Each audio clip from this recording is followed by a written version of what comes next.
ముఖ్యమంత్రి Chandrababu artificial intelligence దిగ్గజ సంస్థ ఓపెన్ ఏఐ సీఈఓ శామ్ ఆల్మన్ ను అమరావతికి ఆహ్వానించారు. రాష్ట్రంలో ఏఐ ఆధారిత అభివృద్ధి కల అవకాశాలను పరిశీలించాల్సిందిగా కోరారు. భారతదేశం ఏఐకి త్వరగా అలవాటు పడిందని, భారతీయుల సృజనాత్మకత అద్భుతమని ఆల్మన్ చేసిన ట్వీట్ కు చంద్రబాబు స్పందించారు. ఈ మేరకు ఆయన ఏపీకి ఆహ్వానించారు. ఏఐలో భారత్ దూసుకుపోతుందని శామ్ ఆల్మన్ చేసిన వ్యాఖ్యల పట్ల చంద్రబాబు హర్షం వ్యక్తం చేశారు. ఆంధ్రప్రదేశ్ రాష్ట్రాన్ని ఏఐ అభివృద్ధికి కేంద్రంగా మార్చేందుకు తమ ప్రభుత్వం సిద్ధంగా ఉందని తెలిపారు.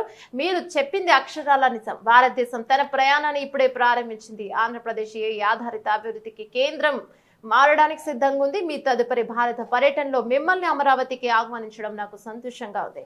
ఇక భారత్ భవిష్యత్తును కూడా రూపొందించడంలో మా విజన్ ను మీతో పంచుకుంటానని చంద్రబాబు పేర్కొన్నారు. రాష్ట్రం ఏఐతో పాటు క్వాంటం టెక్నాలజీలో కూడా ముందంజలో ఉంటుందని చంద్రబాబు స్పష్టం చేశారు. ఈ సందర్భంగా ఆంధ్రప్రదేశ్ ప్రభుత్వం సాంకేతిక రంగంలో పెట్టుబడులు పెట్టడానికి సిద్ధంగా ఉందని, ఓపెన్ ఏఐతో కలిసి పనిచేయడానికి ఆసక్తిగా ఉందని తెలిపారు.